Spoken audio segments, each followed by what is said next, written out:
Vamos con el tema 11, análisis psicosocial del prejuicio. Introducción. En este capítulo nos centraremos en el estudio del prejuicio hacia minorías étnicas y mujeres, desde el punto de vista psicosocial. En este sentido, hay que considerar que el número y la representatividad de los inmigrantes han aumentado en los últimos años, por lo que la convivencia con personas de otras etnias ocasiona que el prejuicio surja con más intensidad. Por otro lado, pertenecer a la categoría de hombre o mujer tiene un poderoso impacto en cómo orientamos nuestras vidas, en el modo en el que tratamos a los demás o en las expectativas que tenemos sobre las personas. La mayoría de las sociedades presentan como rasgo estructural la dominancia masculina. Esta estructura asimétrica hace que los hombres ocupen una posición dominante y condiciona las relaciones favoreciendo el prejuicio. El prejuicio depende del contexto. Por tanto, los resultados de los estudios llevados a cabo en otros países como Estados Unidos no siempre son aplicables a España. Se expondrán teorías y modelos de otros países que han servido de base para elaborar propuestas para España. Ay, perdón. La conceptualización del prejuicio en psicología social. La orientación social caracteriza el prejuicio. Es un fenómeno que se origina en los procesos grupales y está unido al contexto de las relaciones entre grupos. Se dirige hacia grupos o personas pertenecientes al mismo, tiene una orientación socialmente compartida, evaluaciones coincidentes y se dirige de unos grupos a otros, naturaleza intergrupal. Es difícil precisar una definición unificada del prejuicio.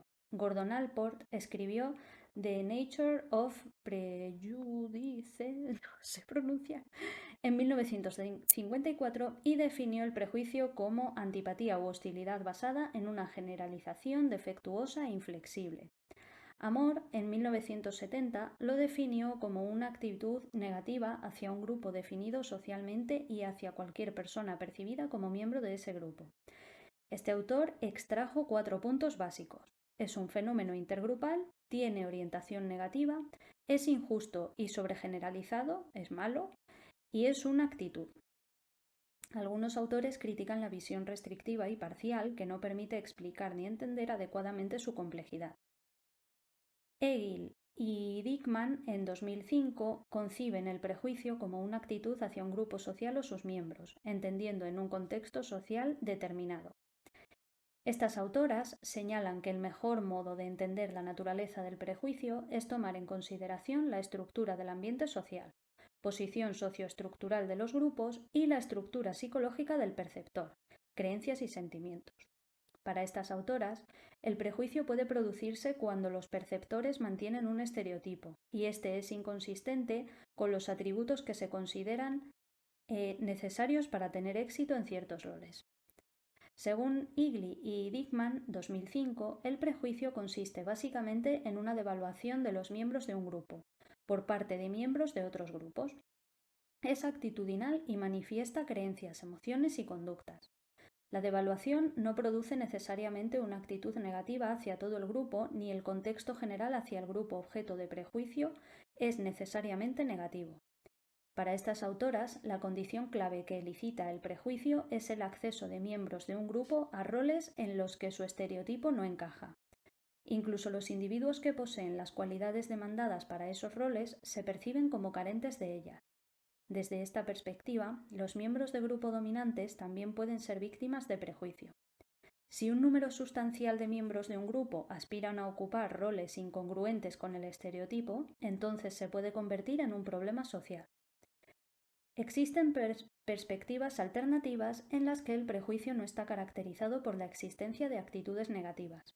El prejuicio no conduce siempre a la discriminación manifiesta o violenta, sino que hay formas más sutiles de control y explotación, por ejemplo el paternalismo, con efectos indeseables igualmente.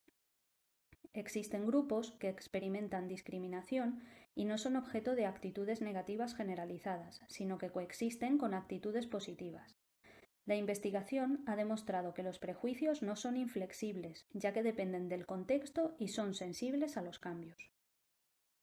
En los últimos años de investigación psicosocial no se ha negado la base actitudinal del prejuicio, pero se ha puesto de manifiesto que éste no es uniformemente hostil o negativo, sino ambivalente, específico y dependiente del contexto político y cultural.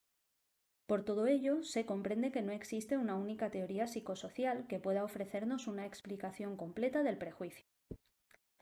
El prejuicio como respuesta funcional ante la percepción de amenaza social. La perspectiva evolucionista sostiene que muchos prejuicios y tendencias discriminatorias son resultado de mecanismos evolutivos porque han proporcionado beneficios adaptativos.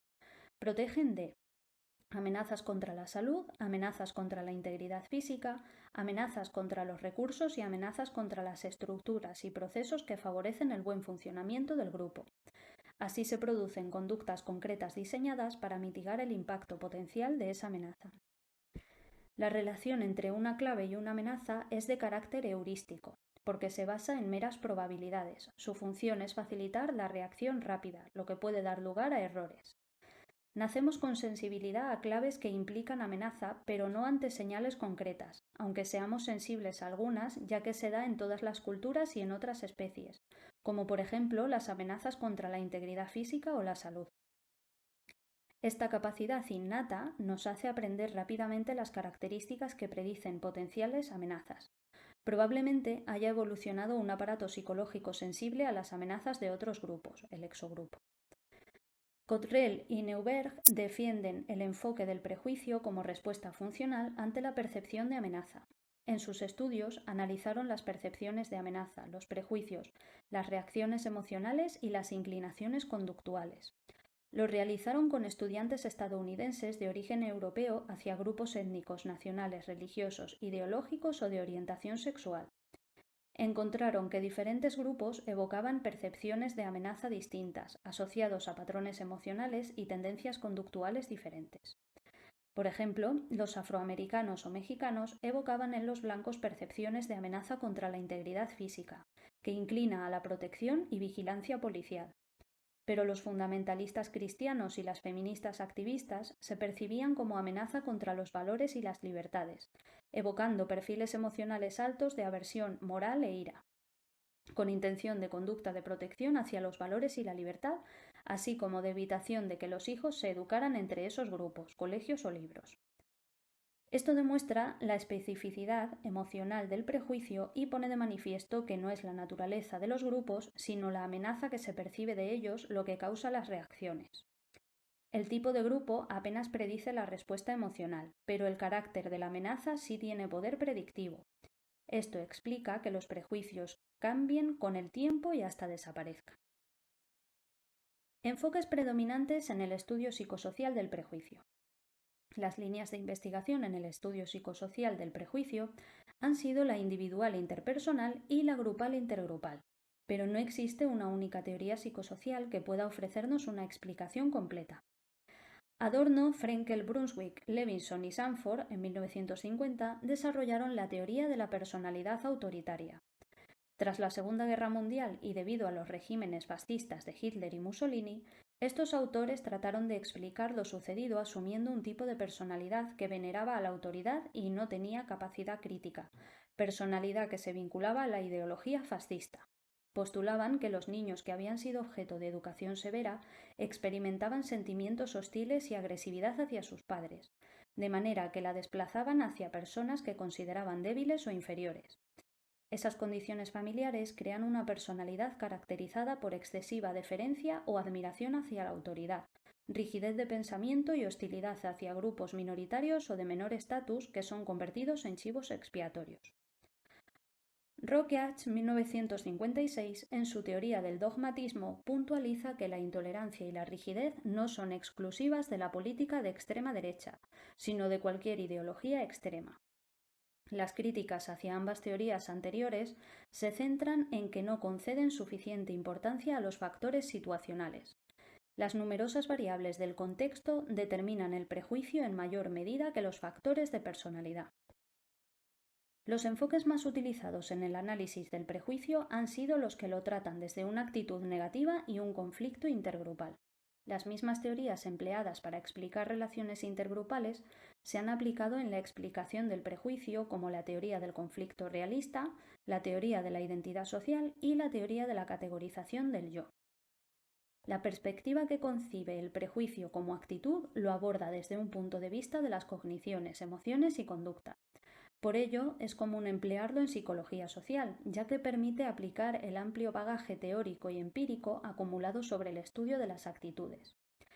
Las actitudes prejuiciosas se caracterizan por ser un juicio que implica una evaluación, su objeto actitudinal son uno o varios exogrupos y sus miembros, se mantendrá de forma relativamente estable y duradera en el tiempo, y una vez formulado el prejuicio, influye, media y guía el comportamiento hacia miembros de exogrupos. El prejuicio está formado por tres componentes: el cognitivo, que serían los estereotipos, el afectivo, que son los sentimientos y las emociones, y el conductual, que es la intención de conducta o comportamientos. Si hay prejuicio, hay un alto grado de consistencia entre estos tres componentes. Se supone que las personas que tienen sentimientos negativos hacia los miembros de ciertos grupos tendrán un estereotipo negativo sobre ellos y los discriminarán.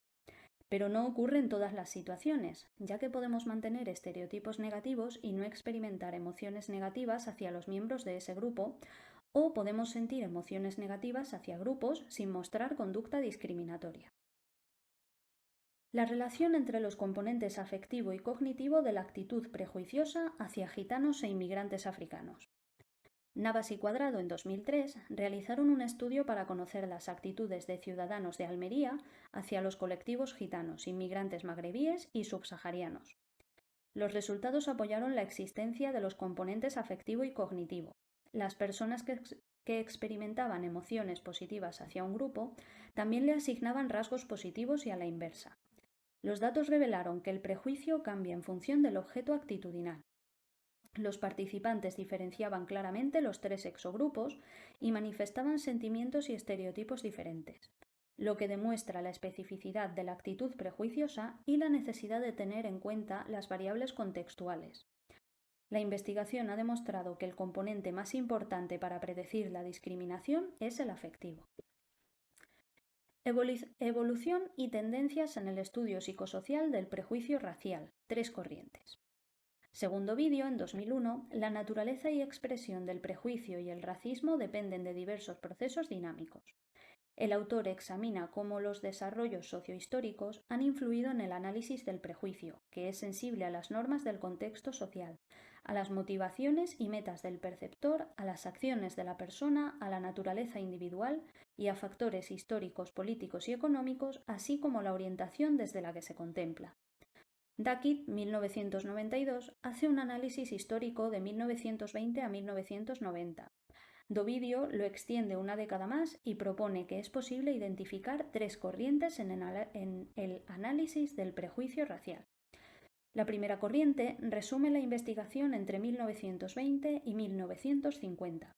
Se concibe el prejuicio como una psicopatología y un problema social.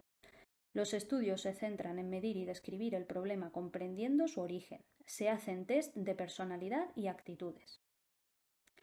La segunda corriente, entre 1950 y 1990, trata de conceptualizar e investigar el prejuicio.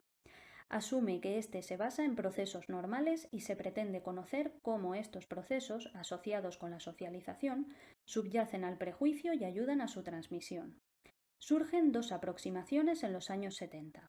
La perspectiva macro tiene en cuenta el contexto social, teoría de la identidad social de Tagfel y Turner. Se pone de manifiesto el papel de la categorización y la identidad social. Las investigaciones con el paradigma del grupo mínimo demostraron que basta categorizar a las personas de manera arbitraria para que se produzca discriminación. Esto pone de manifiesto que el prejuicio es un proceso normal que permite a la persona obtener una identidad social positiva, favoreciendo a los de su grupo. Y luego tenemos la perspectiva micro. Se centra en los procesos individuales. Considera que la categorización social automática es un elemento central en el proceso. La cognición social concibe el prejuicio, la estereotipia y los sesgos como resultado de procesos cognitivos normales. Esta perspectiva intraindividual complementa la aproximación motivacional y grupal aportada por la teoría de la identidad social. En este periodo surgen teorías basadas en sesgos encubiertos y no intencionados, como el racismo simbólico, el racismo moderno o el racismo aversivo. En trabajos de Sheriff y Coles, con chicos en campamentos de verano, se pone de relieve el fomento del prejuicio y la hostilidad entre dos grupos a través de la competición. así como su disminución mediante la creación de metas comunes. La tercera corriente comienza a mediados de la década de 1990 y enfatiza los aspectos multidimensionales del prejuicio, beneficiándose de las nuevas técnicas para estudiar procesos que antes no se podían medir. Esto permite la evaluación de diferencias en actitudes raciales explícitas o implícitas y puede ayudar a distinguir a los racistas tradicionales de los modernos o aversivos y de las personas no prejuiciosas. Ello permite el desarrollo de aproximaciones dirigidas a combatir las formas contemporáneas del prejuicio.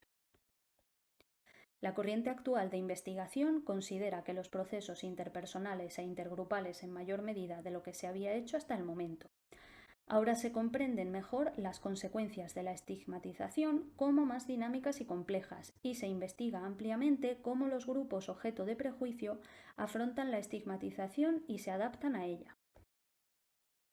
Modelos contemporáneos en el estudio del prejuicio. Los datos nos revelan que las desigualdades entre grupos étnicos o de género no han disminuido en los últimos años. Ahora se valoran ideales democráticos, igualitarios y tolerantes, y se rechaza e inhibe la expresión abierta de actitudes o comportamientos discriminatorios. Pero ello no impide que las personas discriminen de forma más sutil e indirecta o que mantengan sentimientos y estereotipos negativos hacia determinados grupos. El prejuicio directo, abierto y manifiesto ha sido sustituido por nuevas formas de prejuicio, donde a veces se experimenta ambivalencia. En los años 70 del siglo XX hubo movimientos a favor de los derechos civiles de los afroamericanos en Estados Unidos y movimientos feministas en todo el mundo, que consiguieron paliar en parte las desigualdades legales, pero estos cambios formales no eliminan las creencias arraigadas culturalmente. El prejuicio racial. El racismo aversivo. Este modelo fue desarrollado por Gaerner y Dovidio en 1986. Se basa en el conflicto existente entre la negación por parte de los blancos de ser prejuiciosos y los sentimientos y creencias negativas inconscientes que mantienen hacia los afroamericanos, transmitidas de generación en generación y potenciadas institucionalmente. No se refleja una hostilidad manifiesta hacia los negros, pero sí una cierta incomodidad y hasta miedo. El racista aversivo muestra favoritismo endogrupal más que rechazo exogrupal, algo difícil de reconocer y menos amenazante para su autoconcepto. Refleja una creencia en la superioridad cultural de los blancos. Es difícil de abordar legalmente. Se experimenta ambivalencia por la existencia simultánea de sesgos raciales y la adherencia a principios no discriminatorios, ya que conscientemente defienden valores igualitarios. Las acciones de los racistas aversivos son variables e inconsistentes, a diferencia de los racistas tradicionales, que discriminan directa y manifiestamente. No discriminarán en situaciones en las que existan normas sociales claras y en las que la discriminación sería obvia.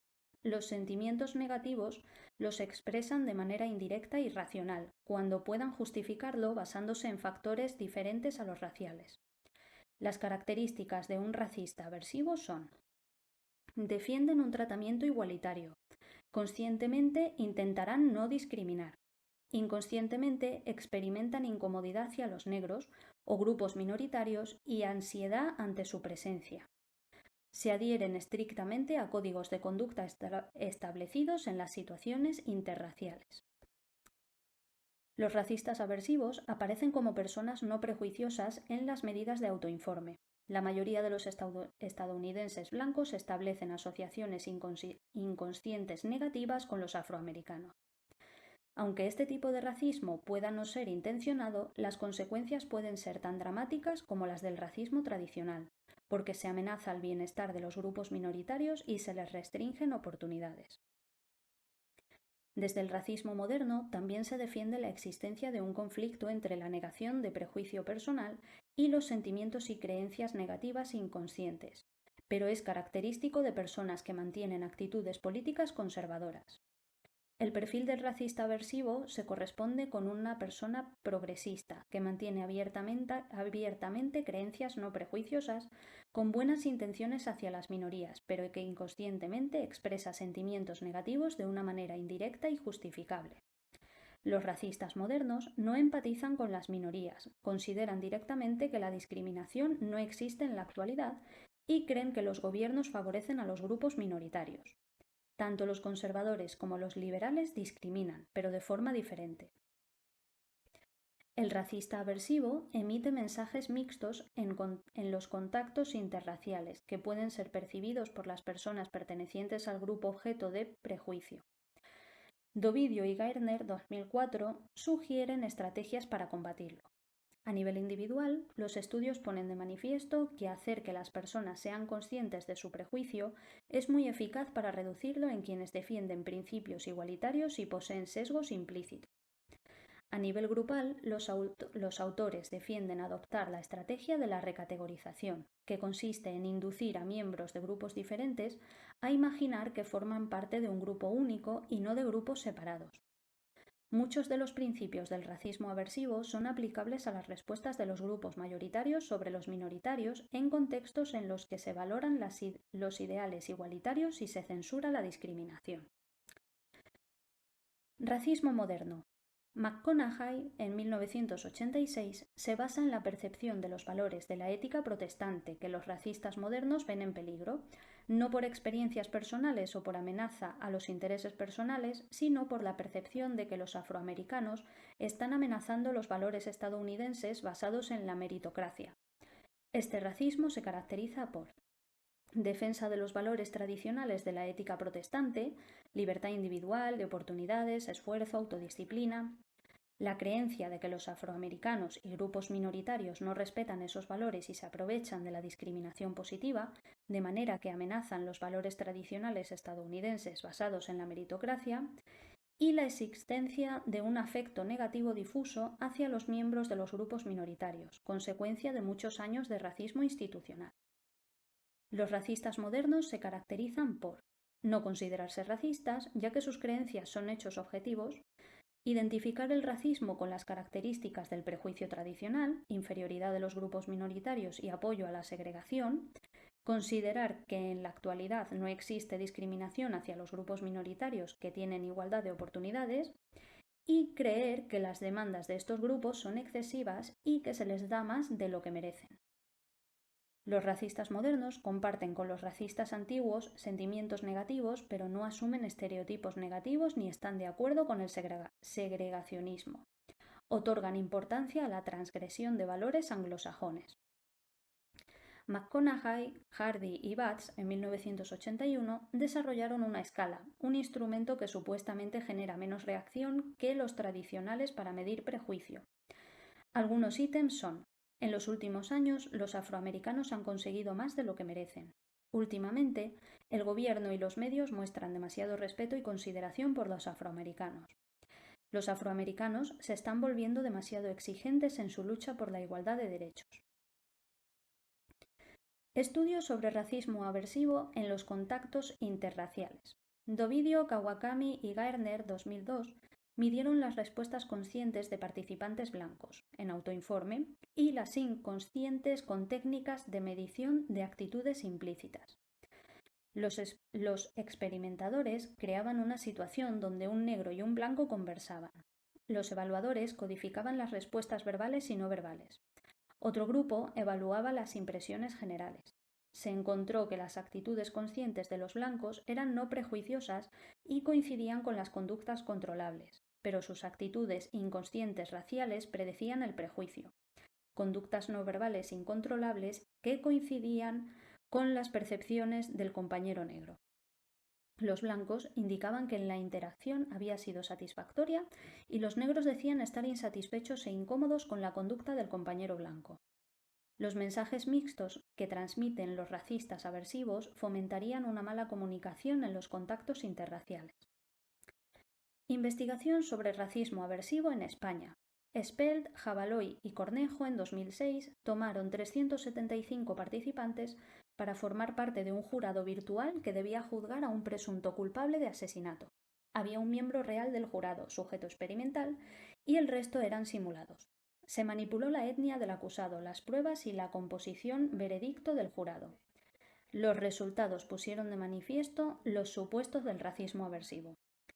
Se manifiesta en situaciones donde la estructura normativa es ambigua y o hay disponibles argumentos no raciales justificativos para legitimar las conductas discriminatorias y la preocupación de los sujetos igualitarios por actuar de manera inapropiada les lleva a reflexionar más cuando deben emitir un juicio. En España, el racismo aversivo hacia los inmigrantes marroquíes refleja una actitud positiva hacia el endogrupo y una negativa hacia el exogrupo, ya que aquí los inmigrantes no son ciudadanos de pleno derecho, lo que favorece la percepción de amenaza. Un estudio sobre racismo moderno llevado a cabo en España. García, Navas, Cuadrado y Molero en 2003 tomaron 712 estudiantes de la ESO para ver el prejuicio con inmigrantes magrebíes y subsaharianos. Los adolescentes mostraron puntuaciones moderadas en racismo moderno. Ambos exogrupos suscitaban emociones moderadamente bajas con un patrón coherente con las nuevas teorías del prejuicio, negativas sutiles como incomodidad y desconfianza, junto con emociones positivas como admiración o simpatía, no así negativas como odio o rabia. Esto apoyó parcialmente los postulados de las teorías sobre las nuevas expresiones del prejuicio. Se encontró que la ausencia de emociones positivas hacia el exogrupo era buen predictor del prejuicio, pero se encontró un resultado contrario en que las emociones negativas eran buenas predictoras del racismo moderno. Racismo ambivalente. Los racistas ambivalentes experimentan conflicto emocional hacia grupos estigmatizados.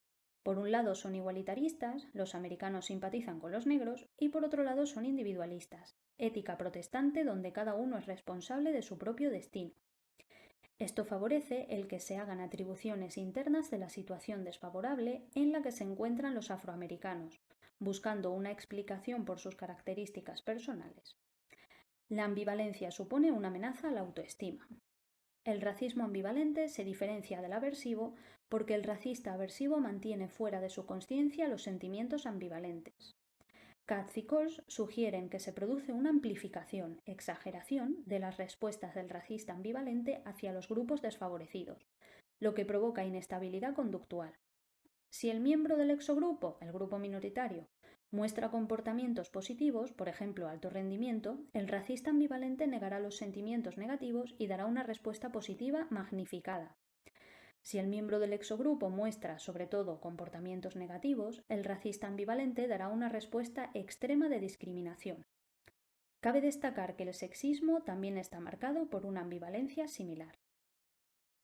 Modelo de disociación. Divine 1989-1995.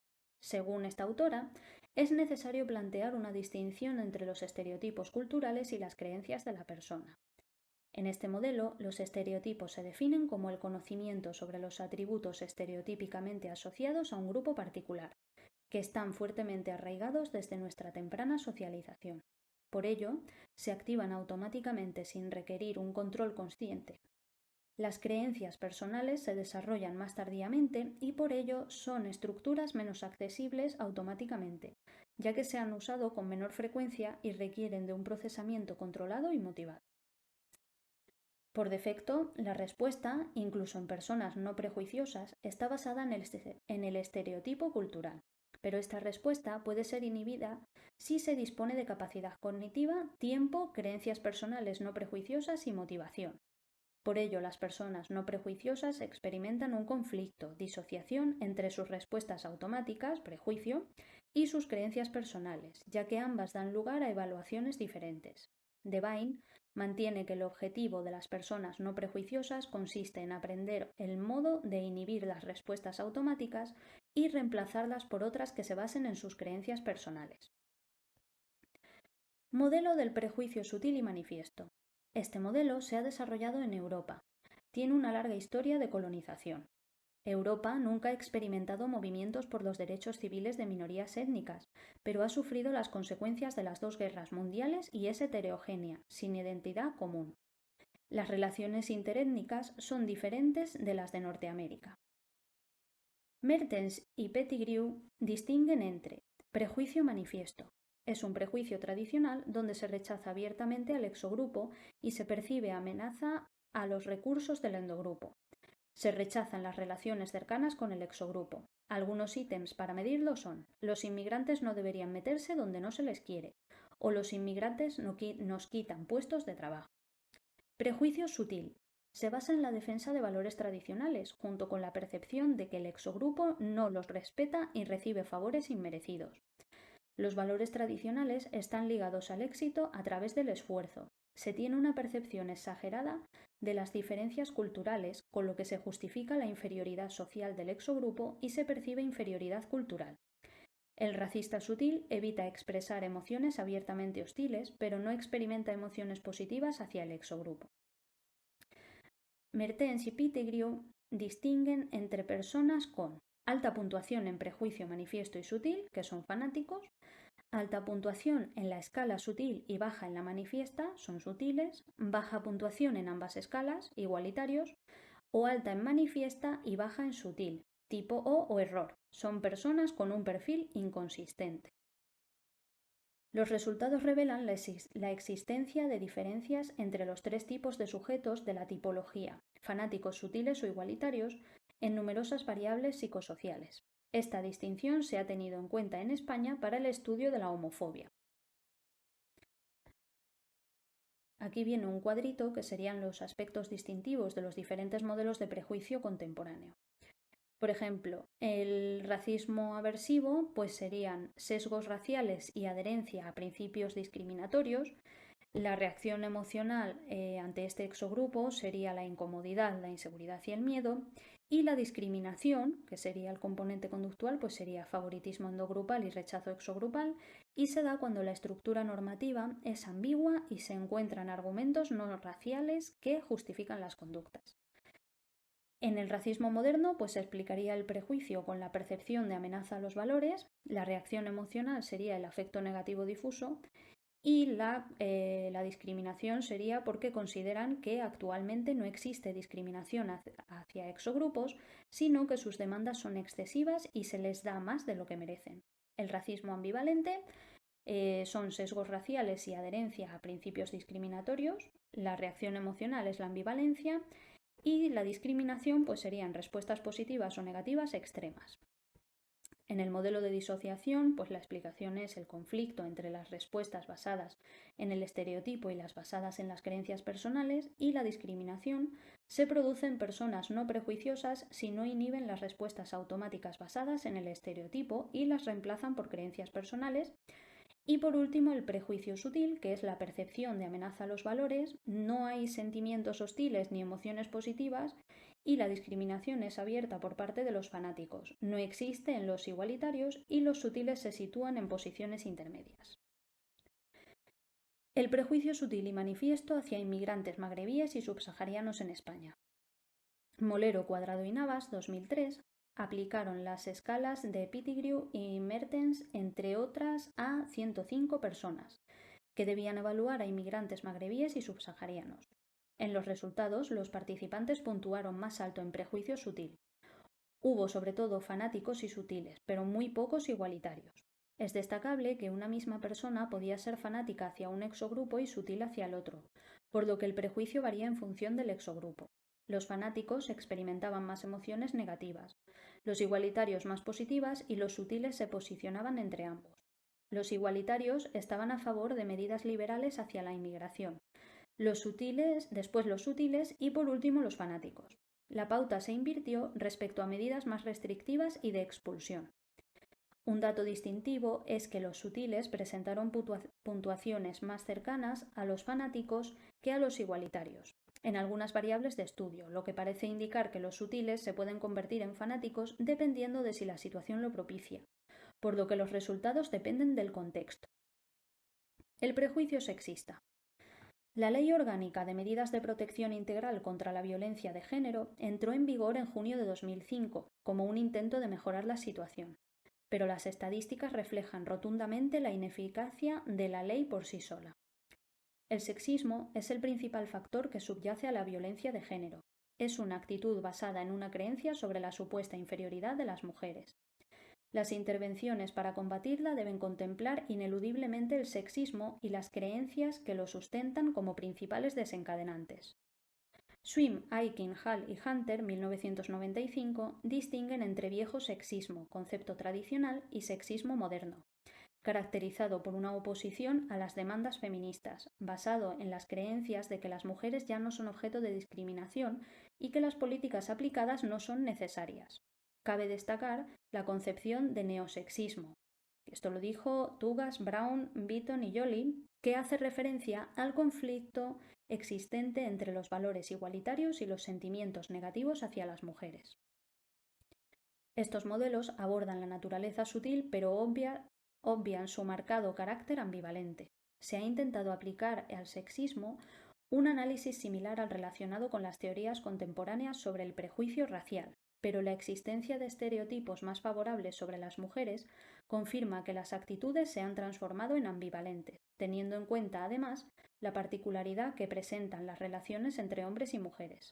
Esto dificulta aplicar teorías del prejuicio racial al sexista. Existe la paradoja de que las relaciones entre hombres y mujeres han implicado dominancia y subordinación tradicional, pero ambos grupos mantienen relaciones íntimas y familiares, por lo que es compatible que un hombre rechace a las mujeres en su lugar de trabajo y las abrace fervientemente en casa. Es una ambivalencia totalmente diferente a la racial. La teoría del sexismo ambivalente Glick y Fiske, 1996-2001, explica la coexistencia de evaluaciones positivas junto con discriminación, devaluación y hostilidad hacia las mujeres. Teoría del sexismo ambivalente. Reconocer la coexistencia de dependencia e independencia en las relaciones entre ambos sexos es mérito de la teoría del sexismo ambivalente de Glick y Fiske, 1996-2001. Distinguen dos tipos de sexismo. El sexismo hostil, que caracteriza a la mujer como un grupo subordinado y legitima el control social que ejercen los hombres. Se le atribuye a la mujer características por las que son criticadas. Y el sexismo benevolente, que idealiza a las mujeres como esposas, madres y objetos románticos, presuponiendo la inferioridad al considerar que necesitan de un hombre que la proteja. Se le atribuye a la mujer características por las que son valoradas. Ambas formas de sexismo tienen como finalidad última legitimar y reforzar la posición subordinada de las mujeres, que es la desigualdad de género. Los autores del modelo han elaborado un instrumento para medir estas formas de sexismo, el Ambivalent Sexism Inventory, ASI. Las siglas ASI. Las ideologías de género hostiles y benevolentes son: 1. El patriarcado o poder estructural masculino. La manifestación ideológica del patriarcado es el paternalismo que justifica la dominancia masculina. Paternalismo dominante. Creencia en que los hombres deben tener más poder que las mujeres. Los hombres experimentan temor por el hecho de que las mujeres puedan usurpar ese poder. Paternalismo protector. Percepción de que los hombres deben proteger y mantener a las mujeres. 2. La diferenciación existente entre hombres y mujeres. Tiene un componente hostil, competitivo, y otro benévolo, complementariedad entre géneros. La diferenciación de género competitiva consiste en la creencia de que las mujeres son inferiores en competencia. Así, los hombres realizan comparaciones y justifican su poder para incrementar la autoestima colectiva, masculina. La diferenciación de género complementaria se basa en que los roles convencionales de las mujeres complementan con los de los hombres. El trabajo de las mujeres en casa les permite a los hombres dedicarse a sus carreras. Lleva la creencia de que las mujeres son el mejor sexo, pero solo en los roles convencionales de menor estatus. 3. La heterosexualidad. Tiene un componente hostil y otro benévolo. La hostilidad heterosexual incluye la creencia de que las mujeres son peligrosas y manipuladoras, a través de la sexualidad, creando una situación en la que los hombres son dependientes de las mujeres. Y la intimidad heterosexual, que es el componente benévolo, comprende la creencia de que las relaciones románticas heterosexuales son esenciales para la verdadera felicidad en la vida de las personas. La mujer es el complemento afectivo y amoroso, recurso valioso que hay que proteger. Según Glick y Fiske, en 2001, la ambivalencia se resuelve de dos formas. 1. Dividiendo el objeto de actitud en múltiples objetos, subtipos de mujeres para evaluarlos de forma diferente, y así se dirige el afecto positivo o negativo hacia diferentes tipos, para que sea consistente amar a algunas mujeres, por ejemplo amas de casa, y despreciar a otras como a las feministas. El problema es que no todas las mujeres encajan en esas categorías. Es poco probable que la división de las mujeres en subtipos polarizados capte la esencia de las actitudes sexistas. Distinguiendo entre diferentes dimensiones de evaluación, competencia versus cordialidad, así los sexistas evalúan negativamente a las mujeres no tradicionales o poderosas, pero a la vez las respetan, aunque con antipatía por ser competentes, y a la inversa, a las mujeres tradicionales las evalúan con afecto pero las perciben incompetentes. Ambas estrategias evitan la forma más incoherente de ambivalencia, pero como no se interactúa con estereotipos sino con personas, lo más probable es que los hombres sexistas experimenten sentimientos ambivalentes particulares con mujeres con las que tienen vinculación afectiva. Ideologías justificadoras del sexismo hostil y benevolente y ejemplos de ítems para medir cada una de ellas de Expósito, Moya y Glick, del 98. Sexismo hostil, el paternalismo dominante, pues sería las mujeres intentan ganar poder controlando a los hombres. La diferenciación de género competitiva, cuando las mujeres son vencidas por los hombres en una competencia justa, generalmente ellas se quejan de haber sido discriminadas. Y la hostilidad heterosexual. Existen muchas mujeres que para burlarse de los hombres primero se les insinúan sexualmente y luego rechazan sus avances. Y luego el sexismo benevolente, pues tenemos paternalismo protector, las mujeres deben ser queridas y protegidas por los hombres, diferenciación de género complementaria, muchas mujeres se caracterizan por una pureza que pocos hombres poseen, y la intimidad heterosexual, todo hombre debe tener una mujer a quien amar. Atribución y valoración de diferentes rasgos respecto a 3 subtipos de mujer: Quiles, Morera, Correa, Navas, Gómez Berrocal y Cuadrado, 2008. En España se llevó a cabo un estudio con 472 participantes que debían calificar 3 tipos de mujer: tradicional, independiente y sexy, a partir de un listado de 24 rasgos asociados a 3 dimensiones: competencia, sociabilidad, sentimiento, emoción y natural cultural. Los resultados revelaron que a la mujer tradicional se le atribuyen más características relacionadas con las dimensiones de sociabilidad y de sentimiento-emoción. A la mujer independiente, atributos de competencia y cultura. A la mujer sexy como incompetente y ligada a la naturaleza. Se valoró de manera diferente la misma característica según fuera mujer tradicional, independiente o sexy. La mujer tradicional se valora positivamente en sociabilidad y negativamente en competencia. La mujer independiente al contrario, es decir, las características más valoradas en el caso de la mujer tradicional se corresponden con la dimensión de sociabilidad propia de grupos de bajo estatus, mientras que las características más valoradas en el caso de la mujer independiente se asocian con la competencia y los grupos de alto estatus. Y este sería pues todo el tema y nada, nos vemos entonces en el siguiente. ¡Hasta luego!